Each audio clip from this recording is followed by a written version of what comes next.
Ibu bapak, saudara-saudara yang dikasihi oleh Tuhan, dalam pandemi COVID-19 ini, kita masih beribadah di rumah kita masing-masing, dan kita bersama-sama beribadah. Dari gereja kami menyiarkan ibadah Minggu Paskah yang kelima ini. Marilah kita bersama-sama bangkit berdiri.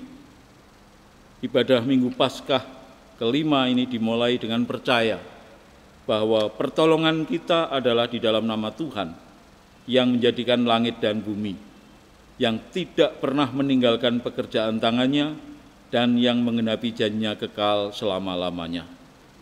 Kasih karunia dan damai sejahtera dari Allah Bapa kita dan Tuhan kita Yesus Kristus turunlah atas jemaat sekalian. Amin. Jemaat dipersilahkan duduk. Bapak, Ibu, dan saudara-saudara yang dikasihi oleh Tuhan, karena kita masih berada dalam suasana pandemi COVID-19, karena itu kita masih berdisiplin untuk tetap beribadah di rumah kita masing-masing. Marilah kita mendengarkan sabda awal yang diambil dari Yohanes 14 ayat yang kedua. Sesungguhnya aku berkata kepadamu, siapa saja yang percaya kepadaku, ia akan melakukan juga pekerjaan-pekerjaan yang aku lakukan, bahkan pekerjaan-pekerjaan yang lebih besar daripada itu, sebab aku pergi kepada Bapa. Marilah kita bersama-sama menyambut sabda awal ini dengan menyanyikan Kidung Jemaat 188 ayat pertama dan yang kedua. Kristus bangkit, soraklah.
Pembacaan Mazmur diambil dari Mazmur 31 ayat pertama sampai dengan yang kelima. Demikian sabda Tuhan. Untuk pemimpin biduan, Mazmur Daud. Padamu Tuhan, aku berlindung. Janganlah sekali-kali aku dipermalukan. Luputkanlah aku oleh karena keadilan-Mu. Sendengkanlah telingamu kepadaku, bersegeralah melepaskan aku. Jadilah bagiku gunung batu tempat perlindungan, kubu pertahanan untuk menyelamatkan aku. Sebab Engkaulah bukit batuku dan pertahananku, dan demi nama-Mu turunlah dan bimbinglah aku. Keluarkanlah aku dari jaring yang dipasang orang terhadap aku, sebab Engkaulah tempat perlindunganku. Bapak, Ibu, dan saudara-saudara yang dikasihi oleh Tuhan, marilah kita menaikkan doa teristimewa. Kita mendoakan agar badai COVID-19 ini cepat berlalu. Mari kita bersama-sama berdoa. Ya Tuhan Allah kami, sungguh kami bersyukur dan berterima kasih oleh sebab Tuhan senantiasa tetap menuntun kami, memimpin, menyertai, dan memberkati kami pribadi demi pribadi, keluarga demi keluarga. Dan kami merasakan akan berkat penyertaan Tuhan yang sangat istimewa di tengah-tengah pandemi COVID-19 ini. Tuhan, kami menyerahkan dalam kami hidup bersama-sama berjemaat di GKJTU Jemaat Salatiga. Tuhan memberkati segenap majelis, para pendeta, penatua, diaken,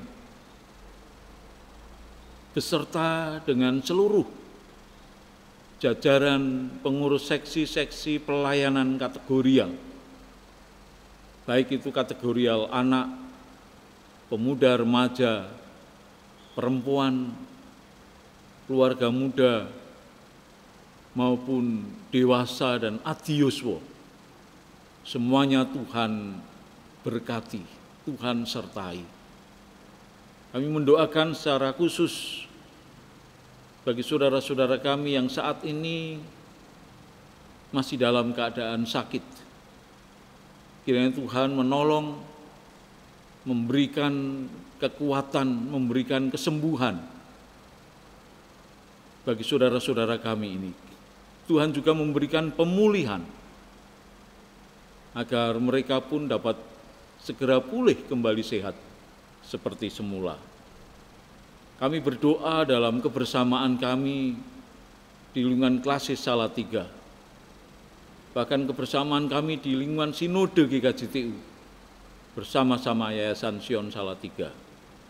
Tuhan memberkati MPH GKJTU dan bidang-bidang, departemen-departemen, panitia-panitia, lembaga-lembaga di lingkungan Sinode GKJTU. Kiranya Tuhan memberkati dan campur tangan. Kami juga berdoa ya Tuhan untuk masyarakat dan gereja-gereja sekota Salatiga dalam BKGS. Demikian pula Lembaga Pengembangan Pesparawi Kota Salatiga. Tuhan memberkati. Tuhan juga memberkati kami dalam persekutuan ekumene, baik untuk daerah, Badan Musyawarah Gereja-Gereja Jawa, PGI wilayah Jawa Tengah. Demikian pula secara nasional dalam persekutuan gereja-gereja di Indonesia. Tuhan memberkati. Bahkan secara internasional dalam United Evangelical Mission yang melayani di 3 benua, Asia, benua Afrika, dan Eropa, khususnya di Jerman. Bapa di surga, pada kesempatan ini kami berdoa bagi pemerintah, bangsa dan negara kami Republik Indonesia. Baik pemerintah Kota Salatiga, pemerintah Provinsi Jawa Tengah, hingga pemerintah Negara Kesatuan Republik Indonesia. Teristimewa Tuhan di dalam pemerintah mengatasi pandemi COVID-19. Kami melihat ada banyak kemajuan-kemajuan di mana mereka yang terpapar virus corona, proses-proses kesembuhannya menjadi semakin bertambah, melebihi dari mereka yang mengalami kematian. Namun kami serahkan Tuhan, baik gugus depan, rumah sakit, tenaga-tenaga medis, kebersihan, semuanya ya Tuhan, ke dalam tangan Tuhan. Mereka yang sudah bekerja secara serius, mereka yang boleh menjadi pahlawan-pahlawan dalam konteks pandemi COVID-19 ini. Kiranya Tuhan tetap menyertai dan memberkati. Teristimewa juga kami mendoakan untuk keluarga-keluarga mereka yang bekerja untuk itu. Kami berdoa untuk saudara-saudara kami yang terpapar virus COVID-19. Kiranya Tuhan campur tangan dan menyembuhkan mereka. Kami juga mendoakan saudara-saudara kami yang masih dalam isolasi mandiri, mereka yang berupaya agar disiplin, dan dengan disiplin itu mereka dapat dijauhkan dari virus COVID-19. Bapa di surga, pada kesempatan ini secara khusus kami berdoa, kami ingin mendengarkan sabda Tuhan. Kiranya Tuhan berbicara kepada kami. Roh Kudus kiranya menguasai hati dan pikiran kami, mengurapi hamba-Mu dan segenap jemaat-Mu yang mendengarkan, agar firman-Mu menjadi berkat bagi kami sekalian. Terima kasih Tuhan. Dalam Kristus Yesus Tuhan kami berdoa dan mengucap syukur. Amin.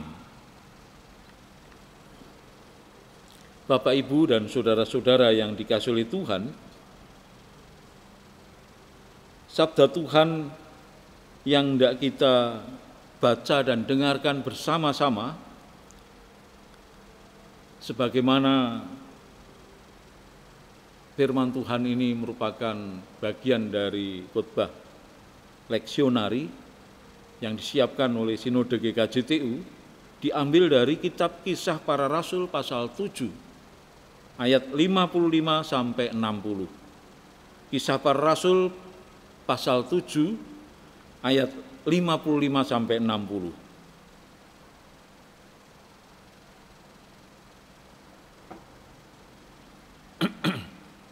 Demikian sabda Tuhan. Tetapi Stefanus yang penuh dengan Roh Kudus menatap ke langit, lalu melihat kemuliaan Allah dan Yesus berdiri di sebelah kanan Allah.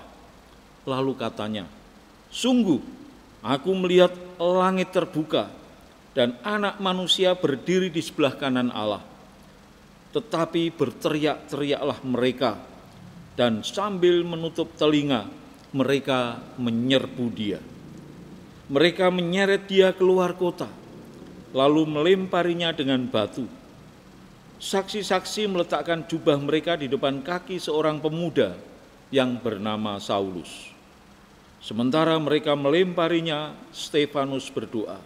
Katanya, "Ya Tuhan Yesus, terimalah rohku." Sambil berlutut, ia berseru dengan suara nyaring, "Tuhan, janganlah tanggungkan dosa ini kepada mereka." Sesudah berkata demikian, ia pun meninggal.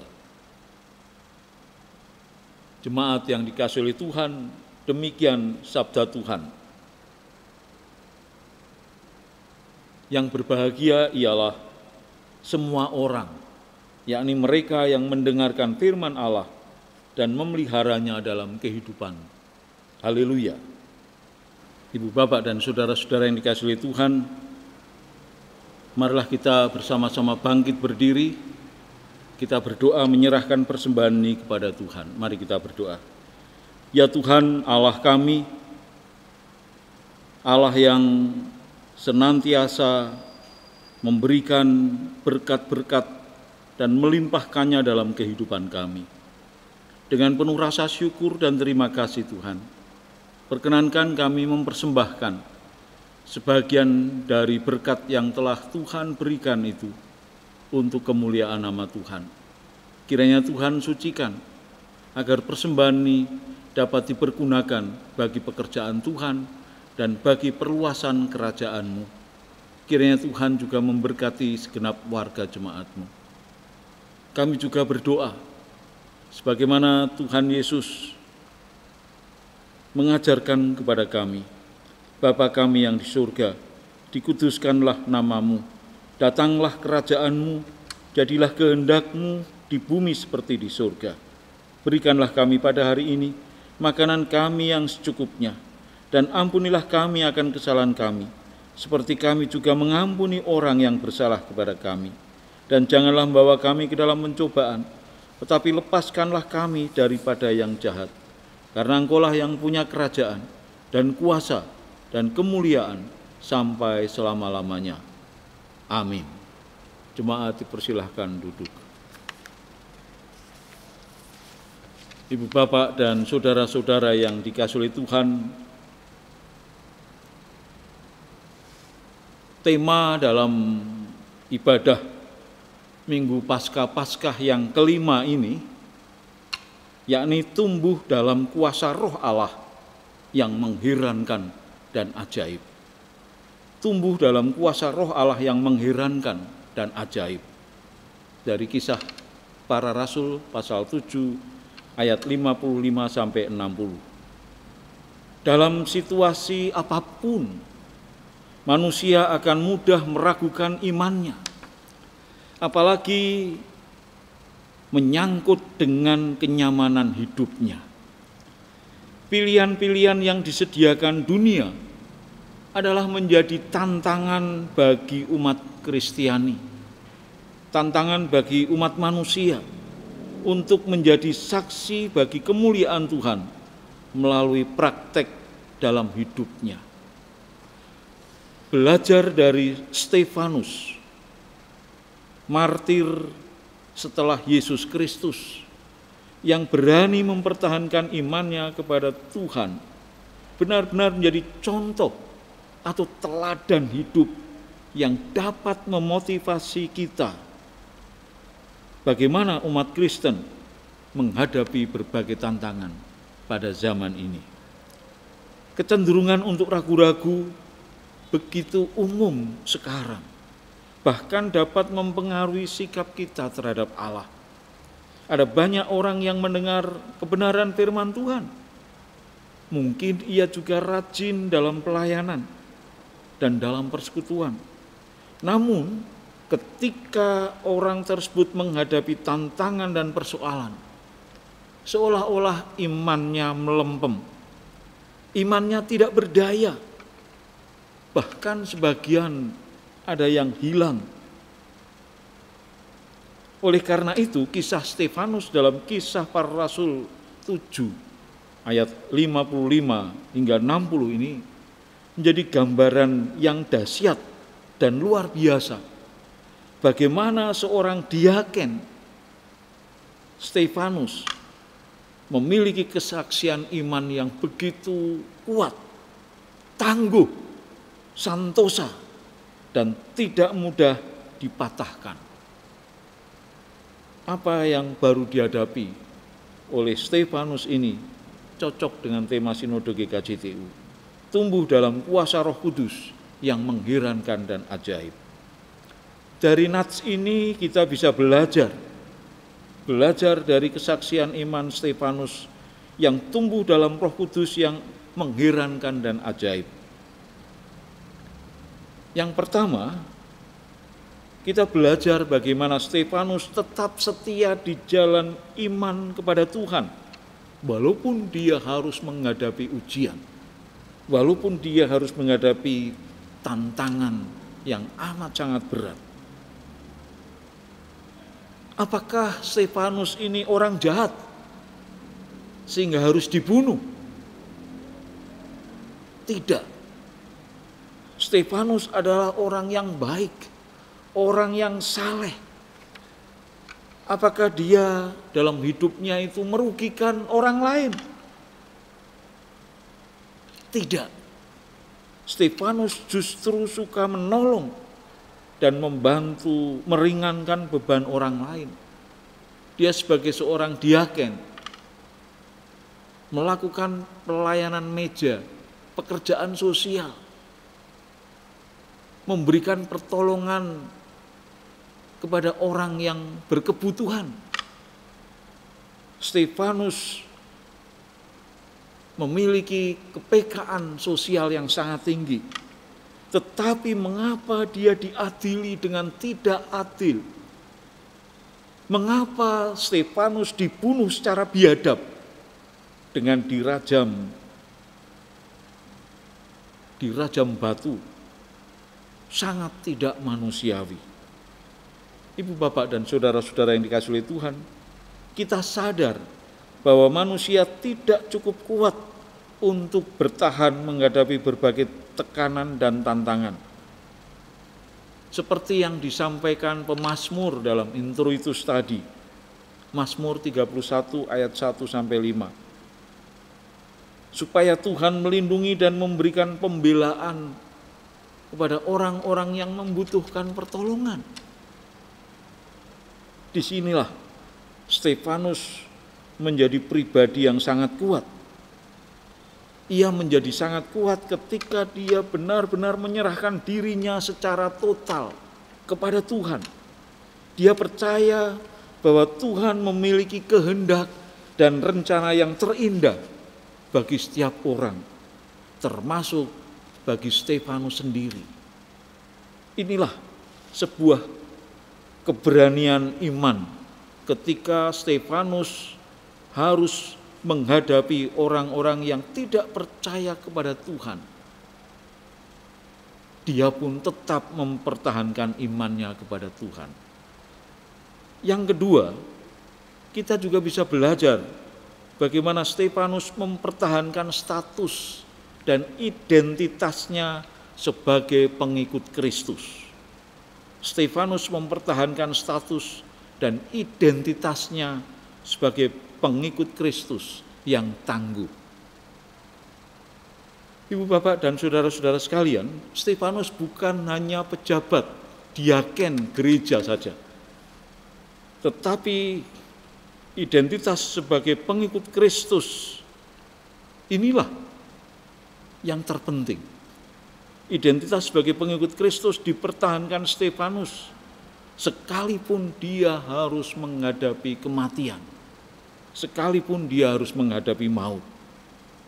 Pengikut Kristus adalah umat pilihan Tuhan, imamat yang rajani, umat yang kudus, yang berbeda dengan yang lainnya. Itu yang tertulis dalam 1 Petrus 2 ayat 9-10.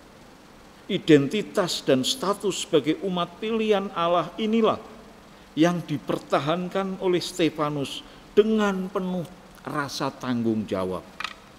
Semua dilakukan demi kemuliaan nama Tuhan. Tuhan sudah baik kepada dirinya, kepada Stefanus. Mengapa dia harus mengkhianatinya? Stefanus tidak mau berkhianat. Ia tetap mempertahankan imannya dengan kokoh. Ibu, bapak, dan saudara-saudara yang dikasihi oleh Tuhan, identitas dan status inilah yang menjadikan Stefanus siap untuk dikucilkan, siap untuk menghadapi penolakan, bahkan ketika harus menghadapi penghakiman, dan buntutnya adalah kematian karena dirajam dengan batu. Sebagai diaken, sepertinya kalau kita melihat, karena dia belum lama diangkat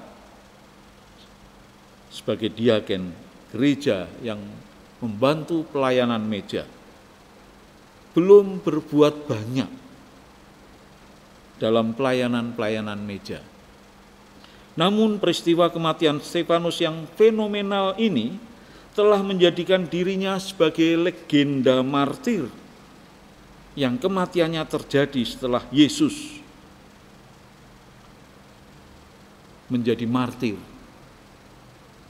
Artinya setelah kematian Yesus Kristus di kayu salib, kebangkitannya, tidak lama kemudian Stefanus menjadi martir berikutnya. Dan kematian Stefanus yang penuh iman dan roh inilah yang menjadi inspirasi, menjadi contoh dan teladan bagi para martir-martir yang lain yang rela menyerahkan hidupnya, rela menyerahkan nyawanya bagi kemuliaan nama Tuhan. Ibu, bapak, dan saudara-saudara sekalian, ancaman, tekanan, dan tantangan yang kita hadapi sekarang ini sebenarnya belum sebesar dan seberat atau sehebat Stefanus, atau belum seberat zaman para rasul. Apakah dengan tantangan yang seperti itu kita berani mencontoh Stefanus yang berani mempertahankan iman demi kemuliaan nama Tuhan? Ancaman dan tantangan masa kini seringkali lebih mengarah pada kenyamanan hidup. Misalnya tawaran-tawaran jabatan. Orang berani menjual imannya. Misalnya dalam mencari teman hidup, orang berani melepaskan kepercayaannya. Ibu, bapak, dan saudara-saudara sekalian, apakah dengan tantangan yang semacam itu kita akan lebih memilih mempertahankan iman ataukah menggadaikan iman? Apalagi lebih celaka lagi malah menjual iman. Tentu tidak. Stefanus dia tetap bertahan, mempertahankan imannya dengan firman Tuhan ini. Ibu, bapak, dan saudara-saudara sekalian, kita diajak untuk belajar dan berani mempertahankan iman di tengah-tengah tantangan kehidupan yang luar biasa besar ini, agar hidup kita, hidup saudara-saudara dan saya dapat memuliakan nama Tuhan, dapat bertumbuh dalam kuasa Roh Kudus yang mengherankan dan ajaib. Kiranya Tuhan memberkati. Haleluya. Amin.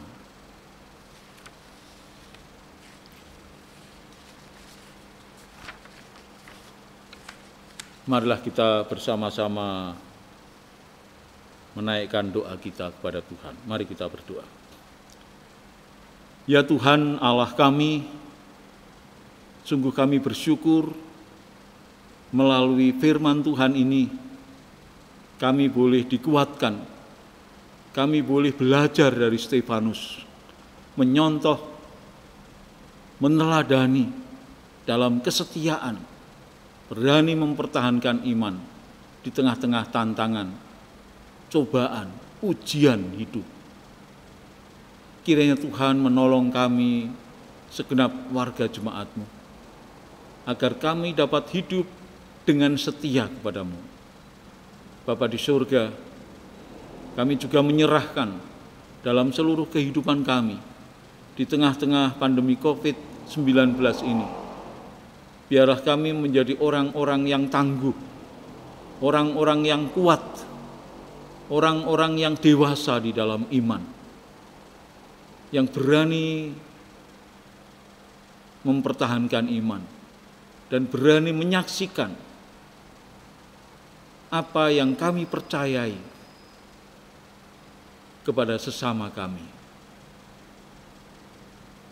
Kalau sebentar kami akan menyelesaikan ibadah ini Tuhan, kami percaya bahwa Tuhan akan menyertai kami, bukan hanya sepanjang hari ini, tetapi teristimewa sepanjang minggu ini, agar minggu depan kami boleh beribadah kembali, walaupun masih berada di rumah kami masing-masing. Terima kasih Tuhan, dalam Kristus Yesus, Tuhan dan Juru Selamat kami yang hidup, kami berdoa. Amin. Bapak, Ibu, dan saudara-saudara yang dikasihi oleh Tuhan, marilah kita bersama-sama memuji nama Tuhan dengan Kidung Jemaat nomor 250, bagian A, ayat yang pertama saja. 250, bagian A, ayat pertama. Allahmu benteng yang teguh.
Ibu bapak dan saudara-saudara yang dikasihi oleh Tuhan, marilah kita bersama-sama mengakhiri ibadah ini.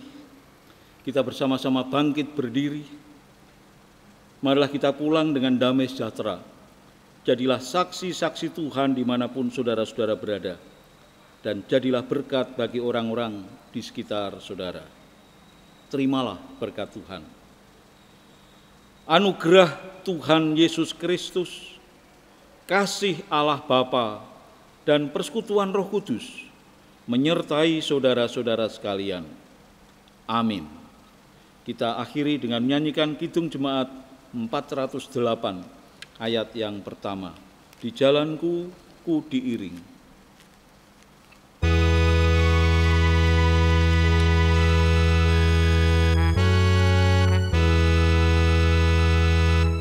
Di jalanku ku diiring oleh Yesus Tuhanku. Apakah yang kurang lagi jika Dia panduku? Diberi damai surgawi, asal imanku teguh. Suka duka dipakainya untuk kebaikanku.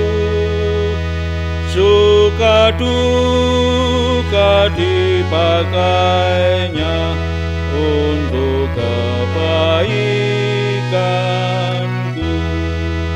Jemaat sekalian dipersilahkan duduk saat teduh kebaktian selesai.